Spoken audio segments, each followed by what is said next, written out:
Thanks. I'm going to go very briskly. The neuroeconomics is great. I don't know much about that, but it may be in the discussion. I'm happy to elaborate and talk more. Okay, three of these folks are on the call: Anastasia Hung and Angela Duckworth. So just to kind of set a lingua franca, we think of habit, even though my background is in economics and decision theory, very much as I think people do in psychology and neuroscience, which is that there's a context cued, it's sometimes called state dependent repetition of behavior. And so the canonical examples are things like a regular commute to work, morning routine, information diet. And for the purposes today, just to get a quick start, we think of there's being three important properties of habit that are probably nested in terms of frequency. So the main one we're going to study is predictability. So that we're going to look for whether there's sets of variables that predict, that distinguish whether when you execute a habit or perform a behavior or not. Some areas which this predictability will also have automaticity of execution. That's in gray because we don't have any direct data on that. I wish we did. And one of the things that will coming out of our thinking is what would be an even better data set than the field data we have. And a byproduct of automaticity, which has been studied, I think, quite a bit in psychology and in sort of a parallel literature in animal learning, is the idea of reward insensitivity. So humans are trained, to lever press for an M&M, then you pause, they use M&Ms as they want. If they're goal directed, they should quit lever pressing for M&Ms because they're full, but they may press anyway.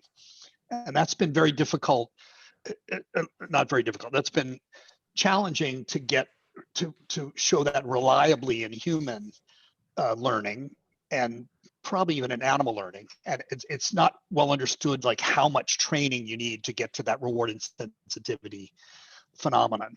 And so I'll call that strong habit just for the purposes of today.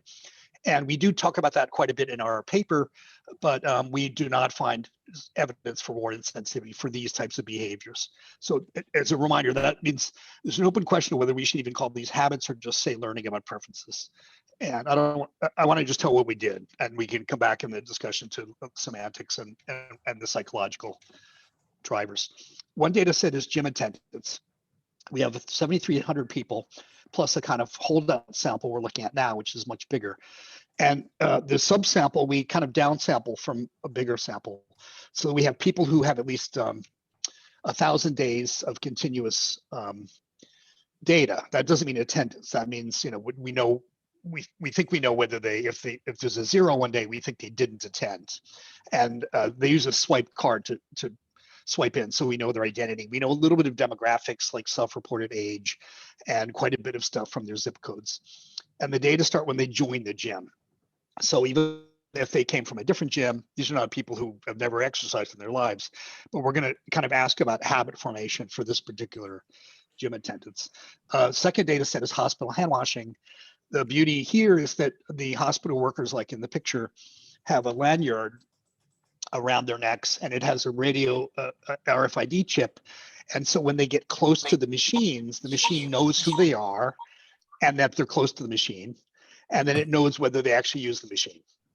All right, so it's as if you're following people around and recording. So now these data sets are gonna be zeros and ones, right? A 0 means you went near the machine and didn't wash. And a 1 means you went near the machine and did wash. And again, we have here we have a bit less data, but still a very nice healthy sample compared to what we can do in typical lab or even field experiments, which is a couple thousand. The interquartile range of the amount of data is between 50 and 150 shifts. That's like a day. And there's about 20 to 40 rooms per shift. So these are a couple thousand, a string of zeros and ones, a couple thousand per person at the minute level. And because we have a lot of people and a lot of data per person, we're going to do everything at the individual level. So then we can really start to look at heterogeneity. Do people form habits at different times? Do the context variables that are predictive, are they different? So this is really nice. So again, we don't have anything on automaticity. We can't query them and ask about self-report and try to link up self-report with observables, but it has some nice advantages. Okay, we're going to use machine learning of a very simple, pretty explainable sort, which is called lasso, least absolute shrinkage selection shrinkage operator. So big you're told not to do in statistics, put in too many variables, but the lasso will use a special kind of penalty so that if we put in 34 variables and 20 of them really aren't predictive, it'll just set them to zero. That's called shrinkage. And so the gym attendance is 0, 1. Did they go or not? Hand washing is per room. Did they wash or not? And it's recorded when they enter the room and when they exit the room. And the nice thing about Lasso is it's going to take 34 variables, and for each person, it'll create this kind of personalized list. A lot of them are zeros, and then a few of them are going to have beta coefficients. And so this is just a quick picture of what it looks like. You take the log likelihood, in this case, it's logit estimation. So you take the negative log likelihood. This is a measure of overall fit. You want that to be small. And we're going to add in a penalty lambda times the absolute value. That's the notation for the two vertical bars, the absolute value of the betas. So, but what this basically means is if you have a variable that has a high beta, but it doesn't seem to be actually contributing that much to fit, that's like a red flag that it's probably a false positive. And if we train this lasso on one part of the data and then predict a holdout sample called the test sample, that's the way to guard against overfitting. If you don't do that, you're definitely going to overfit, right? So this is trying to guard against the likely overfitting, which we know would otherwise take place. So this is something that's called penalized regression. Okay, a quick glimpse at just like an amuse-bouche to get started. These are two different people's March 2017 calendars from the gym. The orange salmon color is days they went. So the person on the left went 10 days. The person on the right went 9 days. So they're almost matched on frequency. The difference is the lasso measure of fit instead of R squared, you can think of it, it's very similar. It's called area under the curve. So a lot of you from psychology, in fact, you'll know more about area under the curve than economists who rarely use this. And so it's basically a number of how close you get to having no false positives and no false negatives. And it's from 0.5 to 1. So 0.5 is random. The person just has no predictability. And 1 is perfect. And so the person on the left has an ASA of 0.964.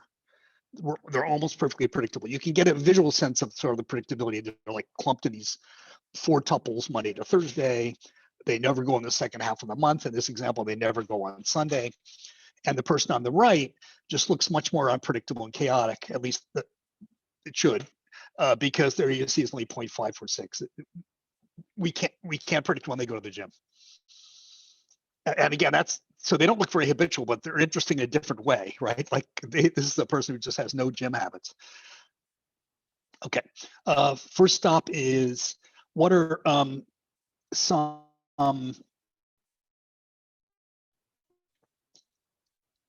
sorry, a time check. I'm going to skip that one. I'm just going to go to the hand washing. So this is a way of summarizing across different people what context variables tend to be predictive. And this is just a part of the long list of, I think, 27 some variables. And so the importance weight, all these regressors are standardized. You subtract the mean, divide by standard deviation. So all these importance weights are in terms of units of standard deviation. Okay, the strongest variable is a compliance last shift. So that is, compliance is the percentage of times you washed in the last shift you were on. That has a standardized weight of 0.77. You can think of that as a D, like a D effect coefficient. And interestingly, look on the right 2 columns are the key ones. The percentage of non-zero is how many people across the 2,269 had positive coefficients, not zeros. That's the regression's way of saying we're pretty confident this has some predictive power. We're not going to squish it, shrink it to 0. All of them had this effect. And the rightmost column is percentage positive, given that they were not 0, 100%. So they all have this history-dependent compliance. And importantly, there's also an intercept effect per person, which picks up their overall compliance. So this compliance effect is like these kind of local trends where a person washed a lot last time, and they're likely to wash this time. But there may be another lull where they didn't wash for a while and they don't wash for a while. Second interesting one is number 2, entry indicator. That's just a dummy variable. It's almost always negative.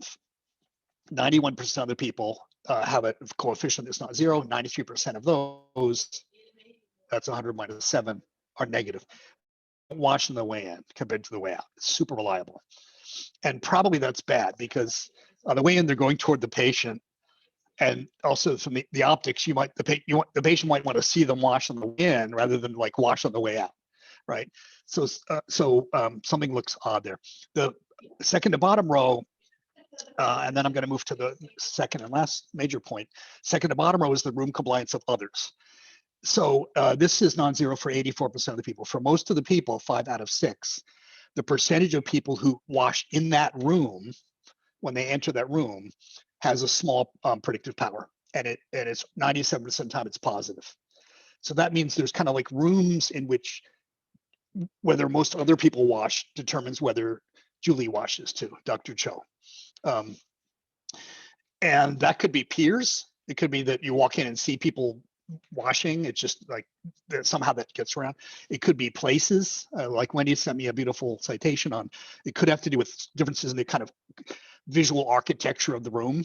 You know, the machine stands out, or you see it when you walk in, or it could be that there's different like the NICU, that certain patients are considered more vulnerable. So if you go into the COVID ward, anyone washes the COVID ward.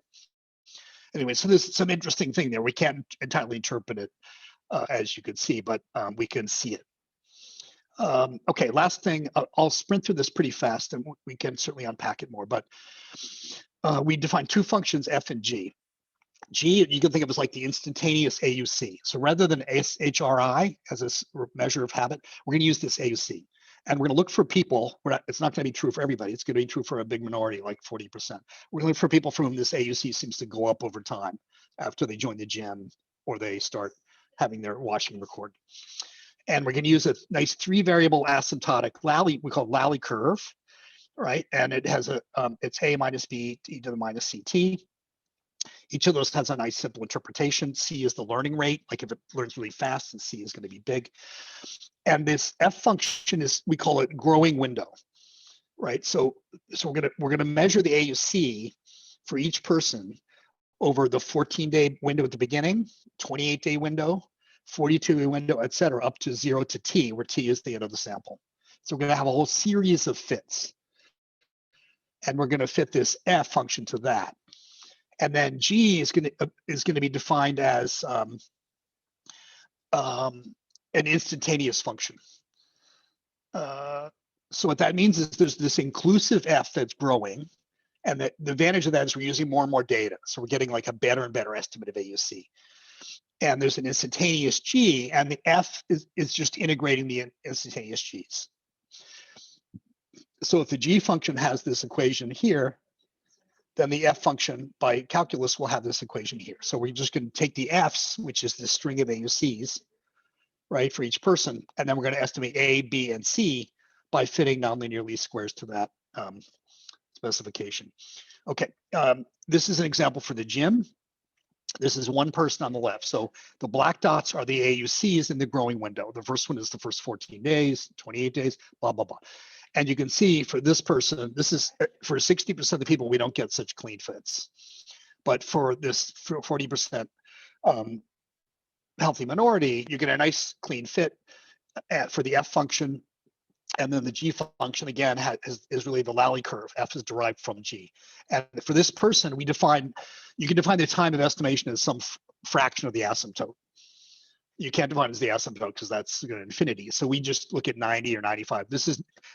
We say people are habituated when you get, it's not like it happens in one day, like a light switch, right? But this sort of this arbitrary cutoff that if you get to 95% of the asymptote, we're going to call that the time to habit formation, or the time to stability, predictability, stability. So this is one person, their time is about 180 days. If you make a histogram, this person and several thousand of their friends are all in this histogram here, and the median is 198 days. And you can see it has this exponential type drop off. I don't know how much confidence we should have in the very quick habituations or the very long tail. whether this is somebody who really takes 3 years to habituate, but that's what the model tells us. For the hand washing, it looks like this. This person, the example person on the left, habituates in around 40 shifts. Remember, that's about like a thousand rooms. There's an open question whether we want to think of an event as a washing opportunity or a day. Is it like clock time or event time? And I think that's an extremely interesting question. If in practice, it really makes a difference. And I think it goes to the psychology of memory and association and chain motor and all these things, which we just can't say much about in this data. In the histogram, you see that the median is 36 shifts. So we don't really think that there's a magic time to habituation. Certainly not 21 days recovering from amputation. Okay, so that's it to get started. Thanks to these very generous sponsors. And just to kind of remind you, we used machine learning to find predictive context variables, individual by individual. We then used AUC, which is the measure of overall fit for each individual for different chunks of time to estimate time to habit. And we can say something from the individual context variables, maybe about personalized behavior change.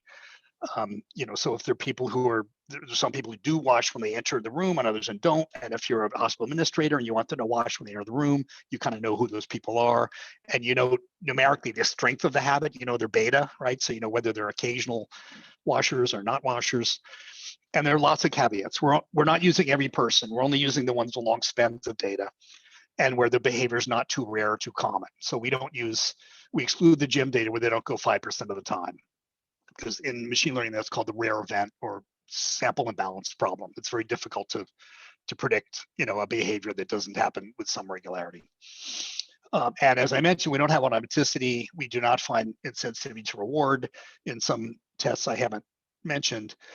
And so we're not these are automatic habits of the kind that are produced in animal learning, or like the popcorn Wendy's, Wood et al.'s popcorn study. But there's something statistical happening. Okay, and this is the discussion question that I suggested. It's not as crisp as I'd like, but I have a feeling that won't inhibit lively discussion in any way, I hope. Thanks.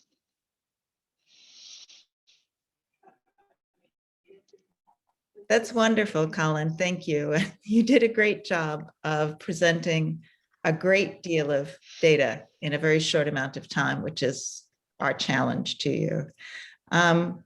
We have time, though, for a few questions for Colin about these data and analyses before we break up and talk about the question. So you might want to put it back on your last slide, summarizing, Colin, the talk. This is our paper in PNAS. Yeah. So that people can ask questions about this. So if you have a question, you can I recommend that you put it in the chat box.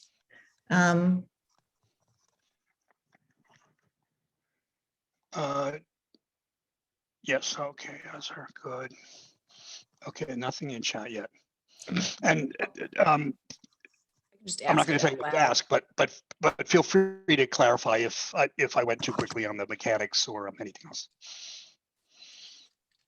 Can I just ask in person, because it'll take me longer to type it out into chat? I think so. Hi, Colin. Thank you so much. I missed maybe the first minute, so I potentially missed the very important part of this, but I'm trying to understand AUC and exactly what it's representing. I know it's fit per person, but in a particular instance. So I have a lot of Fitbit data over time, and I have a lot of medication adherence data over time. So I've looked at this a lot. How do we represent habit with sensors? And so is the AUC consistency over time, like a chunk of time? Is it going to the gym in a certain frequency, week to week? Is it a particular time of day to day? Is it like, what's the what's the chunk of time over which someone's being consistent, and what are we fitting to? What exactly is being represented as habit Okay. in AUC? So AUC is basically similar to R squared. It's area under the curve, okay, right? So it's Oh, basically, it's the the y-axis is the true positive rate, and the x-axis is, I think, 1 minus the false negative rate. And so you want the true positives to be really high, and you want there to be very few false negatives, right? So if you picture it, I'm sorry, I don't have a graph. And the reason we use AUC, you can use another estimate of predictability, which just boils down to a single number. They're super highly correlated. The AUC is just useful if you're thinking of like a smoke detector. If you overpredict somebody washing their hands versus underpredict, the cost of those errors might be different. And so if you might want to balance the expected loss from over predicting, a fire in your house versus under predicting a fire in your house. And so for that, the AUC enables you to set essentially a kind of a loss cutoff for each of those two things. So for certain kinds of medical adherence, maybe, or smoke detectors, or predicting terrorism, you may care about these differential prediction rates. It's basically 0.5 is random and 1 is perfect. And what it is so the lasso is a logit model. So for each person, based on the context variables for that day and the prediction of previous behaviors, it's going to predict the probability that, say, they'll go to the gym on a Monday in January when the last time they went was 4 days ago, et cetera, et cetera, et cetera. So for each person, it's going to there'll be a predicted probability of attending, and then whether they attended or not, and that's used to boil all this down to this AUC number. And the then, predictors that go into that, how are those chosen? Like the month, the day? Yeah, I'm great. I'm glad you're clarifying because I went so fast. So they're in ML language, they're what's called hand coded, which means we sat down and made a list. It's basically days of the week, months. For Jim, it's the number of days since you last went. It's the frequency of attendance in the last 7 days to see if there's this kind of like local history dependence. We put in weather variables. Maybe you go to the gym when it's raining, or you go when you're in a good mood because it's sunny. And basically, hand coded means you can put in anything you want. And it's a list of 34 variables. And then what the lasso does is it tells you for each individual which of those 34 has enough predictive power that if we construct the lasso on a test set of 85%, and then we just freeze the coefficients and we predict 15% of the data, that we're not going to overfit too much. And we can check that by looking at the AUC on the training set versus the AUC on the test set. If it goes down a lot, that's overfitting. So we know there's probably a little overfitting because we picked 34 variables that are, the nice thing is you don't have to fuss too much about what your variables are. If you have 6 new variable ideas, you can put them in, and now you have 40 variables. There are some rules of thumb and there's some statistics about what's too many. So if we have, say, 2 years of data for people, that's 800 observations or so, and you put in 500 variables for this type of data, that's too many. Okay. But you can be very imaginative about what to put in. Yes. This sounds like something that people will want to refer to. I think Harrison has given us a link to understanding how machine learning takes these predictors and sets up these AUC and ROC. Yes, and I will. Oh, yeah, great. Thanks a lot. Yeah, actually, exactly. So our paper's close to circulable. So if you're really eager to see it, I think we can send it to you either now or in a couple of weeks. And it doesn't have a ton of detail, but there's a lot of the lasso and the AUC measures so on are pretty standard. And there's quite a lot of good, because machine learning and AI is very hot. There are very hardcore, like how to code it in R books, and then there's actually pretty breezy. There's a lot of good, I would say, quite accessible texts on how to do machine learning that range from, super opaque to This sounds very something you could give helpful. to a sophomore, something you could give to a smart sophomore who has some CS background, and they could figure it out. We have time for one more question, and let me go to Shayna here because it links to the question that we're going to be talking about, which is that how do you distinguish the personally salient context you referred to as a cue element from a motivational element? Because this is so central for habit researchers to distinguish the goal-directed activity from the more automated, habitual, context-cued actions. How do you think about that in this research? Yeah, no, that's absolutely the right thing to think about. I think there's two ways, which is kind of the poor person's road and the rich person's road. The poor person's road is we could have a big discussion about, we could have, like vote on whether we think the number of days since you went to the gym is something like a cue, like something is building up that says I haven't gone in a week, like, ooh, a week, and there's some internal motivational state or motor state. We do find an interesting effect of the number of days. If it's a Tuesday, how many previous Tuesdays have you gone? So you might think of that as a kind of calendar cue, that has a very subtle, almost implicit effect. You maybe, and again, we don't have any self-report, so we don't know if it's implicit. And if you said to them, do you go on Tuesdays more often? One thing we would love to do, sorry, I'm zigzagging, would be if we could ask these people, what do you think are the context variables that make you go to the gym most often? Yeah, we'd love to know if they know what they are or if they match our observations, right? Because part of automaticity might be they really don't know. So one thing you could do would be to say how much of this is a sort of implicit cue that probably is consciously coded, how much is probably not. And with other sources of data, we could just ask and find out about that.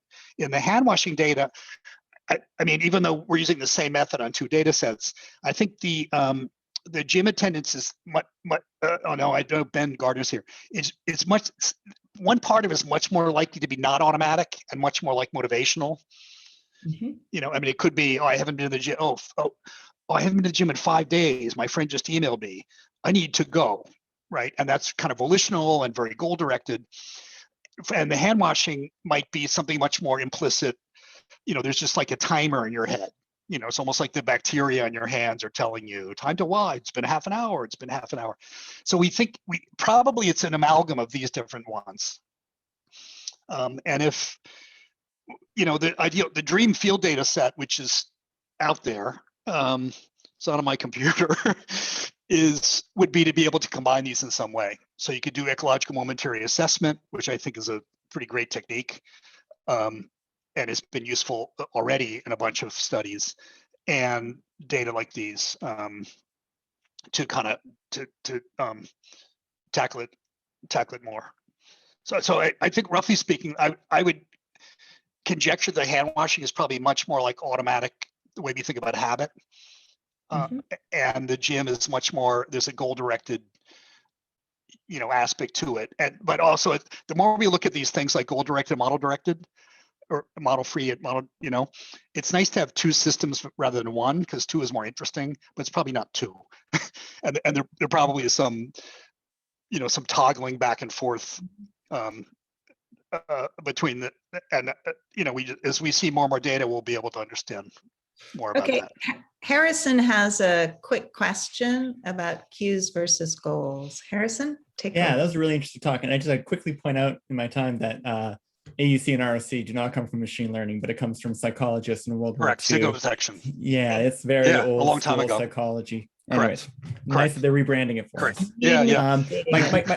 My specific question was, I was really interested in the saturating exponential model you use. It's a model that I'm really a big fan of, because it can capture a specific process model that my change in behavior is proportional to how far I am from my goal. And it seems like you could say that the saturation point is somebody's goal, and I want to go to the gym a certain number of days per week, or I'm supposed to wash my hands a certain amount of times. Why? Because they're tracking me and they're probably evaluating me based on that.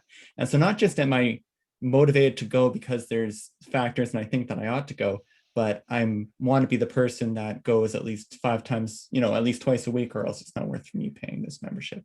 So how do you kind of separate those? Do people have these kinds of explicit goals for how often they want to be washing their hands and how often they want to be going to the gym? And is your model able to distinguish between, trying to hit that level that I want to reach versus some saturation that's from whatever free time I have? I would say that's a great insight. And again, the fact that we call Lally curve, that Lally curve does have a process interpretation. I mean, it is a nice mathematical beauty, like, there's 3 variables, which is kind of not too many, not like 3 little bears, not too many, not too few, and they control different things. But the fact that it does have this nice algorithmic interpretation is beautiful. I love that, because then when we start to look at neuroscience or other data, we should be able to find all kinds of correlates of that. I think that might be a great answer to a question which has nagged us, which is, why are we only estimating 40% of the people with this nice smooth curve? And in the hand washing, it's a little less. It's like 26%. And the reason is maybe some people do have something like a predictability goal. I want to have a regular pattern and I'm marching toward it, and others don't. Or there's habit disruption. I mean, so in our data, we're often seeing some element of habit formation, and then you have a baby, or you move, or there's a pandemic, right? And so we don't, these smooth curves are great, but only the most masterful p hacker are going to produce 100% of the people who look like that. And I should add, I'm a big fan of using these types of field data, but every time I do a careful experiment, I think I wish I had field data. Now I have field data, it's like, I wish I could ask them some questions about their goals. You know what I mean? So one of the things I think that's going to characterize the golden age is working with companies, or even with like large student samples, where you buy them some Fitbits or you study their sleep, and you can get the best of both worlds, right? So if you could query the hand washing people and say, is there a percentage of the time you're trying to wash your hands to hit some target? Hang Chen Dai, who worked on these data, is on this call, and she was noting that there was a lot of, the people who put these machines in place had something in mind, which is to get people to wash more. Right. And so if you could ask people questions about the motives for their behavior and their goals, and then marry those with the actual observations, the dirty secret about field data, about big data, is it's not the big. The big doesn't get you that far. It means you can do a few things, like you do individual estimation, but big doesn't mean all the data you'd love to have. And it's almost always, wow, now that I have these 1 million observations, I wish I could ask people a question. That's a great answer. And it sort of goes into our discussion question. So we will use that as an opportunity to break into groups. I think Julie has us assigned to groups to talk about this particular question in our own research.